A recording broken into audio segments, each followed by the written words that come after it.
2024 সালের 13 জুলাই।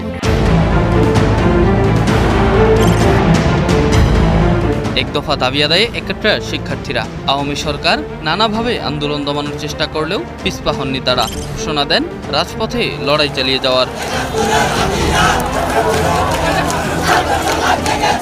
এদিন ঢাকা বিশ্ববিদ্যালয়ের কেন্দ্রীয় গ্রন্থাগারের সামনে আয়োজন করা হয় সংবাদ সম্মেলনের। আসে নতুন কর্মসূচি। গণপদযাত্রা শেষে রাষ্ট্রপতির কাছে স্মারকলিপি প্রদানের কর্মসূচি ঘোষণা করেন বৈষম্য বিরোধী ছাত্র আন্দোলনের সমন্বয়ক নাহিদ ইসলাম। সেই সঙ্গে দেশের সব শিক্ষা প্রতিষ্ঠানে ক্লাস পরীক্ষা বর্জন ও ছাত্র ধর্মঘট অব্যাহত রাখার কথাও জানানো হয় সংবাদ সম্মেলনে। আমাদের ছাত্র ধর্মঘট সেটি কিন্তু অব্যাহত থাকবে অনির্দিষ্টকালের জন্য। আমাদের দাবি পূরণ না হওয়া পর্যন্ত আমরা ক্লাস বা পরীক্ষায় বসছি না। এবং শিক্ষকরা আন্দোলন শেষেও যদি ক্লাস পরীক্ষা শুরু করার চেষ্টা করেন, তারপরেও শিক্ষার্থীরা কিন্তু ক্লাসে ফিরে যাবেন না। ছাত্র ধর্মঘট অব্যাহত থাকবে। নাহিদ ইসলাম জানান, সংকট নিরসনে শিক্ষার্থীদের সঙ্গে আলোচনা না করে উল্টো হামলা মামলা দিয়ে হয়রানি করা হচ্ছে। দাবি আদায়ে প্রয়োজনে বৃহত্তর আন্দোলনের হুঁশিয়ারি দেন তিনি। আমরা বলতে চাই যে আমাদের আন্দোলনটি যৌক্তিক, ন্যায়সঙ্গত এবং শান্তিপূর্ণভাবে আমরা চালিয়ে যাচ্ছিলাম। সরকারের উচিত ছিল প্রথম থেকেই শিক্ষার্থীদের সাথে আলোচনার পরিস্থিতি তৈরি করা এবং দৃশ্যমান পদক্ষেপের মাধ্যমে এই গোটা সমস্যার সংকট নিরসন করা। কিন্তু সরকার সেটি না করে এখন আন্দোলনকে আইন শৃঙ্খলা বাহিনী এবং বিশ্ববিদ্যালয় প্রশাসন, সরকার দলীয় ছাত্র সংগঠন এবং নানান শক্তির মাধ্যমে এই আন্দোলনকে দমনের একটি পরিকল্পনা এবং প্রস্তুতি গ্রহণ করছে। আমরা বলে দিতে চাই যে সরকারের এই ধরনের কিন্তু পরিকল্পনা সরকারের জন্যই বুমেরাং হয়ে দাঁড়াবে। আমরা 18 সালের অভিজ্ঞতা দেখেছি। আমরা চাই না এই ধরনের কোনো ধরনের অনাকাঙ্ক্ষিত ঘটনা ঘটুক, এবং যদি সরকার এই ধরনের কোনো উদ্যোগ গ্রহণ করে, অলরেডি যে সরকার শুরু করেছে, তার জন্য উদ্ভূত যে পরিস্থিতি হবে তার দায় কিন্তু সরকারকেই নিতে হবে।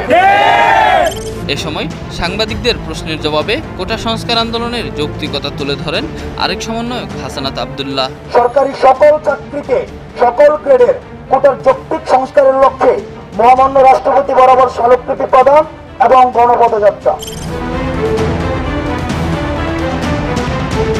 কোটা সংস্কার আন্দোলনে ছাত্রছাত্রীদের উপর নিষিদ্ধ সংগঠন ছাত্রলীগের হামলার তীব্র নিন্দা ও প্রতিবাদ জানানো হয় সংবাদ সম্মেলনে।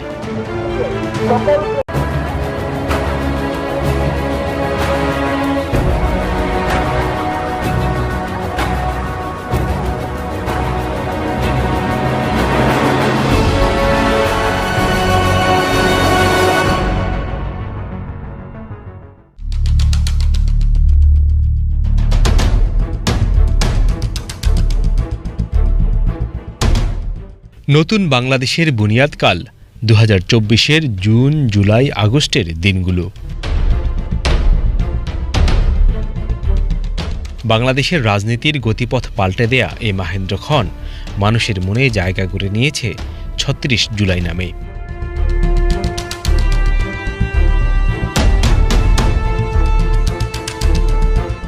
এই জনপদের সোনালী মানুষগুলোর অপরিসীম ত্যাগ ও অনন্য সাহস সংগ্রামের গৌরবময় দিনগুলির ঘটনাবলী সবার কাছে তাই অপার গুরুত্বের।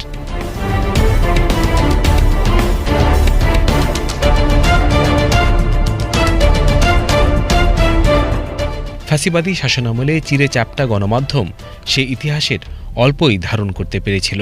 গণ আন্দোলনের অগণিত গল্প ছড়িয়ে আছে ইন্টারনেটের নানা ছত্রে।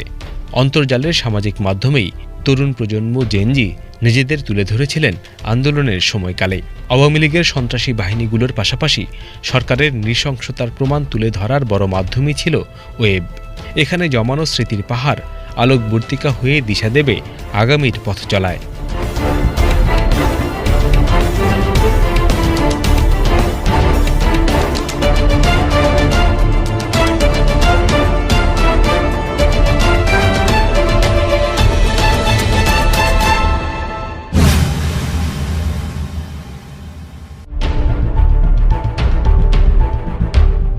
দু 2024-এর এদিনে বৈষম্য বিরোধী ছাত্র আন্দোলনের আহ্বানে ক্যাম্পাসে ক্যাম্পাসে প্রতীকী বৈঠক হয়। শলা পরামর্শ হয় আন্দোলনের কর্মকৌশল নিয়ে। এসব বৈঠকের বেশ কয়েকটি ছবি সমন্বয়ক আসিফ মাহমুদ সজীব ভুঁইয়া তার ফেসবুকে শেয়ার করেন। ঢাকা বিশ্ববিদ্যালয় অধিভুক্ত 5টি কলেজের সঙ্গে সমন্বয় সভার একটি ছবি পোস্ট করে আসিফ মাহমুদ লেখেন, আগামীর আন্দোলনে গুরুত্বপূর্ণ ভূমিকা পালন করবে ঢাকার এই কলেজগুলো। ইডেন কলেজ ও বদরুন্নেসা মহিলা কলেজের আন্দোলনকারী শিক্ষার্থীদের সঙ্গেও সমন্বয় হয়েছে। এছাড়া তিনি বৈষম্য বিরোধী ছাত্র আন্দোলনের পাওয়ার হাউস জগন্নাথ বিশ্ববিদ্যালয় ও শেরেবাংলা কৃষি বিশ্ববিদ্যালয়ের সমন্বয়কদের সঙ্গে কর্মসূচি বিষয়ক আলোচনার ছবি শেয়ার করেন। এদিন কোটা সংস্কার আন্দোলন পরিচালনার জন্য ফেসবুকে 10 দফার নির্দেশনা দিয়ে দীর্ঘ পোস্ট দেন সমন্বয়ক নাহিদ ইসলাম।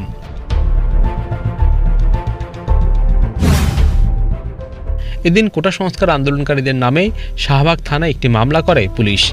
এপিসির উপরে উঠে একটা ছেলে পতাকা উড়িয়েছে। গাড়ি চালক মামলায় অভিযোগ করে পুলিশের গাড়ি ভাঙচুর করেছে ছাত্ররা। মামলার বিষয়ে তীব্র ক্ষোভ জানিয়ে ফেসবুক স্ট্যাটাসে সমন্বয়ক আসিফ মাহমুদ লেখেন, মামলায় শিক্ষার্থীদের কাউকে হেনস্থা করলে সারা দেশে আন্দোলন দাবানলের মতো ছড়িয়ে পড়বে, সাবধান। আপনারা শুনতে পেয়েছেন, তিনি হয়েছেন বিশ্ববিদ্যালয়ের ছাত্র, সেখানে দাঁড়িয়ে ছবি তুলেছে। কোন প্রকার ক্ষয়ক্ষতি কিংবা হামলার ঘটনা ঘটেনি, কিন্তু তারা আজকে ষড়যন্ত্র করে শিক্ষার্থীদের এই ঘটনাটিকে কেন্দ্র করে আমাদের বিরুদ্ধে মামলা করলো এবং অজ্ঞাতনামা বলে সেখানে শিক্ষার্থীদের আন্দোলনে বাধার চেষ্টা করলো। এটি নিয়ে আমরা সন্দিহান। বন্ধুগণ, আমরা দর্শকগণকে বলে দিতে চাই, শিক্ষার্থীদের আন্দোলনকে, শিক্ষার্থীদের সাংবিধানিক অধিকারকে ক্ষুণ্ণ করার জন্য পুলিশ এ ধরনের ব্যবস্থা নিচ্ছে এবং তারা অতি উৎসাহী হয়ে হামলা এবং এ ধরনের মিথ্যা ও বানোয়াট মামলা করছে। এটি দ্রুত খতিয়ে দেখতে হবে এবং তাদেরকে দ্রুত শাস্তির আওতায় আনতে হবে। তিনি এক ভিডিও বার্তায় এই সপ্তাহের কর্মদিবসগুলোতে কঠোর থেকে কঠোরতর কর্মসূচির পরিকল্পনার কথা জানান। বন্ধুগণ, এই রবিবার থেকেও আমাদেরকে রাজপথে থাকতে হবে এবং আমাদের দাবিগুলো সকলের নিকট পৌঁছে দিতে হবে। সেজন্য আমরা কঠোর থেকে কঠোরতর কর্মসূচির দিকে যাওয়ার পরিকল্পনা করছি। আমাদের আহ্বান থাকবে, গত সপ্তাহে কর্মসূচিগুলোকে সফল করার জন্য আপনারা যেভাবে সারা দেশে ব্লকেট কর্মসূচি সফল করেছেন, এই সপ্তাহেও আরও জোরালোভাবে এবং শক্তিশালীভাবে আন্দোলনকে সুসংহত করুন। যেসব কলেজ, বিশ্ববিদ্যালয় কিংবা জেলার শিক্ষার্থীরা এখনও আমাদের আন্দোলনের সাথে যুক্ত হওয়ার সুযোগ পাননি, তাদের সাথে সমন্বয় করুন, তাদের সাথে আলোচনা করুন এবং আমরা এমনভাবে এই সপ্তাহে আমাদের আন্দোলনকে সফল করতে চাই যেন সরকার বাধ্য হয় আমাদের দাবিগুলো মেনে নিতে। সমন্বয়ক উমামা ফাতিমা যমুনা টিভির ফটোকার্ড শেয়ার করে লেখেন, মামলা হামলা আমরা ভয় পাই না। এদিন রংপুরে সাংবাদিকদের ব্রিফ করেন সমন্বয়ক আবু সাইদ। সংবাদ সম্মেলনের একটি ছবি নিজ ওয়ালে পোস্ট করে তিনি লেখেন, সবথেকে যেটা গুরুত্বপূর্ণ সেটা হলো আপনি ন্যায়ের পক্ষে না অন্যায়ের পক্ষে। অন্যায়ের পক্ষে থেকে 100 বছর বাঁচার চেয়ে ন্যায়ের পক্ষে থেকে মারা যাওয়া অধিক উত্তম। ছাত্রলীগের সভাপতি আমাকে থাপ্পড় মারছে, এখানে উনি আমাকে নিজে স্টিল আমাকে থাপ্পড় মারছে। এখানে কথা হচ্ছিল আমরা গত 9 দিন ধরে এখানে আমরা অনুষ্ঠান করতে সমাবেশ করতেছি। এখানে কোনো প্রকার আমাদের সাধারণ শিক্ষার্থী বিশৃঙ্খলা করে নাই, কিন্তু ওনারা আসার কারণে এই বিশৃঙ্খলা হয়েছে। কোটার যৌক্তিক সংস্কার করে সংসদে আইন পাস করে জরুরি অধিবেশন ডেকে, তাহলে কিন্তু আমাদের রাজপথে যেতে হয় না। দাবি আদায় না হয় আমরা বৃহত্তর গণ আন্দোলনের প্রস্তুতি নিচ্ছি। সকাল শ্রেণী পেশার মানুষ, স্কুল কলেজের শিক্ষার্থী সহ সকলকে সাথে নিয়ে কিন্তু আমরা আন্দোলনে নামতে বাধ্য হব। পরে ঘোষণা দেয়া হয় পরবর্তী কর্মসূচির। আগামীকাল আমাদের কর্মসূচি থাকবে গণপ্রজাতন্ত্রী বাংলাদেশ সরকারের জাতীয় সংসদে জরুরি অধিবেশন ডেকে সরকারি সকল চাকরিতে, সকল গ্রেডের সকল চাকরিতে কোটার যৌক্তিক সংস্কারের লক্ষ্যে মহামান্য রাষ্ট্রপতি বরাবর স্মারকলিপি প্রদান এবং গণপদযাত্রা। এর আগে সংবাদ সম্মেলনে কোটার যৌক্তিক সুরাহা দাবি করে ছাত্রলীগ। তবে চলমান আন্দোলনকে রাজনৈতিক উদ্দেশ্য সফলের বলে অভিযোগ করে তারা।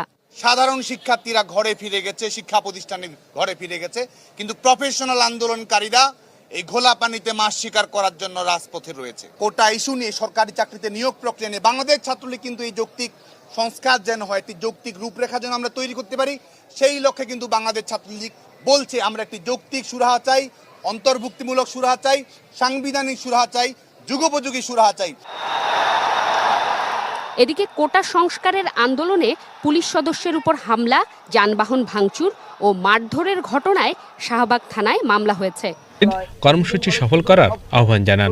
আমরা আগামীকাল বিশাল পদযাত্রা নিয়ে রাষ্ট্রপতির যে কার্যালয় বা বঙ্গভবন বরাবর আমরা মার্চ করব, পদযাত্রা করব এবং সেখানে আমরা তাকে স্মারকলিপি প্রদান করব।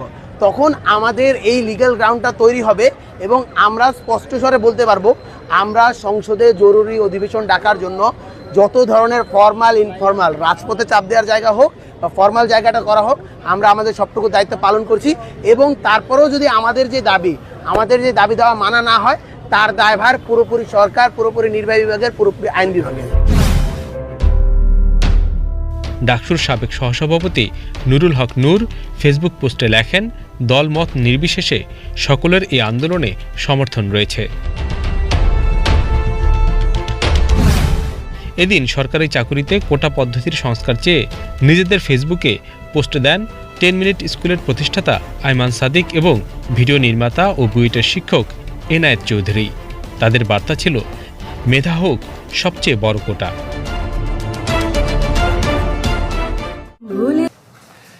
সরকারি চাকরিতে কোটার বিষয় সর্বোচ্চ আদালতের রায়ের আলোকে সিদ্ধান্ত নেবে সরকার, কথা জানিয়েছেন সড়ক পরিবহন ও সেতুমন্ত্রী ওবায়দুল কাদের। আর বিশ্ববিদ্যালয় শিক্ষক নেতাদের সাথে বৈঠক শেষে জানান, পেনশন স্কিমে অন্তর্ভুক্তির তারিখ ভুল হয়েছে, সংশোধিত তারিখ হবে 1 জুলাই 2025। পেনশন স্কিমে অন্তর্ভুক্তি নিয়ে আন্দোলনরত পাবলিক বিশ্ববিদ্যালয়ের শিক্ষকদের 13 জন প্রতিনিধি সকালে সরকারের সাথে আলোচনা করতে যান রাজধানীর ধানমন্ডিতে আওয়ামী লীগ সভাপতির কার্যালয়ে। প্রায় 1.5 ঘন্টার রুদ্ধদ্বার বৈঠক শেষে বের হয়ে ঢাকা বিশ্ববিদ্যালয় শিক্ষক সমিতির সভাপতি নিজামুল হক ভূঁইয়া গণমাধ্যমকে জানান, আলোচনা ফলপ্রসূ হয়েছে, তবে কর্মবিরতি থেকে সরে যাবেন কিনা তা আন্দোলনরত শিক্ষকদের সাথে আলোচনার পর জানানো হবে। আমরা পরে বলবো, আমরা এখন এই মুহূর্তে আমরা নো কমেন্ট। এই মুহূর্তে আমরা ভালো আলোচনা হয়েছে, আমরা আলোচনা করে তারপর সিদ্ধান্ত নেব। পরে আওয়ামী লীগ সাধারণ সম্পাদক এবং সড়ক পরিবহন ও সেতুমন্ত্রী ওবায়দুল কাদের জানান, বিশ্ববিদ্যালয়ের শিক্ষকদের পেনশন স্কিমে অন্তর্ভুক্তির তারিখ ভুল হয়েছে, তারিখ হবে 1 জুলাই 2025। ইতিপূর্বে পাবলিক বিশ্ববিদ্যালয়ের শিক্ষকদের পেনশন স্কিমে অন্তর্ভুক্ত করা 2024 থেকে যোগদানে যে তথ্য দেয়া হয়েছে তা সঠিক। এ সময় কোটার প্রয়োজনীয়তা নিয়েও কথা বলেন ওবায়দুল কাদের, জানান সর্বোচ্চ আদালতের রায়ের আলোকেই কোটা নিয়ে সিদ্ধান্ত নেওয়া হবে। সাংবিধানিক রাষ্ট্র পরিচালনার মূল নীতির আওতায় প্রণীত কোনো সরকারি নীতি কেবল রাজনৈতিকভাবেই উদ্দেশ্য প্রণীত শিক্ষার্থীদের একটি অংশের দাবির প্রেক্ষিতে পরিবর্তন হতে পারে। আলাদা সংবাদ সম্মেলনে তথ্য প্রতিমন্ত্রী মোহাম্মদ আরাফাত অভিযোগ করেন, কোটা বিরোধী আন্দোলনকারীরা এক এক সময় এক এক দাবি তুলছে, সর্বোচ্চ আদালতে বিষয়টি নিষ্পত্তি না হওয়া পর্যন্ত সরকারের কিছুই করার নেই। আমরা চাচ্ছি যে এটি একটি সুন্দর সমাধান হোক এবং অবশ্যই বৈষম্য নিরসন, মেধার মূল্যায়ন, এইটাকে সামনে রেখেই মানে কোটা বিষয় সাধারণ যারা পিছিয়ে থাকা মানুষের অধিকার সংরক্ষণ করেই এটার সমাধান হবে। তথ্য প্রতিমন্ত্রী বলেন, রাস্তায় আন্দোলন করে রায় পরিবর্তনের সুযোগ নেই, জনদুর্ভোগ মাত্রাতিরিক্ত হলে আইন অনুযায়ী ব্যবস্থা নেওয়া হবে। জুনায়েদ খান, চ্যানেল 24, ঢাকা। কোটা নিয়ে আওয়ামী লীগ নেতাদের বক্তব্য শুনছিলেন। এদিকে বিএনপির নেতারা বলেছেন যে দখলদারদের টিকিয়ে রাখতেই কোটার পক্ষে অবস্থান নিচ্ছে সরকার। রাজধানীতে পৃথক অনুষ্ঠানে এমন মন্তব্য করেছেন তারা বলেন যে কোটা সংস্কারের দাবিতে চলমান আন্দোলন সাধারণ শিক্ষার্থীদের। বিএনপির কথা বলে একে অন্যদিকে নেয়ার কোনো সুযোগ নেই। দীর্ঘ সময় পর রাজধানীর চন্দ্রিমা উদ্যানে বিএনপি নেতাকর্মীদের সরব উপস্থিতি। কমিটি ঘোষণার সপ্তাহখানেক পর দলের প্রতিষ্ঠাতার সমাধিতে শ্রদ্ধা জানায় ঢাকা মহানগর উত্তর ও দক্ষিণ বিএনপি। পরে গণমাধ্যমের সাথে কথা বলেন দলটির স্থায়ী কমিটির সদস্য মির্জা আব্বাস। অভিযোগ করেন শিক্ষার্থীদের কোটা সংস্কার আন্দোলন নিয়ে নানা অপকৌশল করছে সরকার। বিএনপি এর সঙ্গে আছে এই কথা বলে আসল বিষয়টাকে ধামাচাপা দেওয়ার চেষ্টা করার কোনো প্রয়োজন আছে বলে আমি মনে করি না। এটা তাদের একটা অপপ্রয়াস, অপকৌশল এই আন্দোলনকে অন্যদিকে ধাবিত করার জন্য।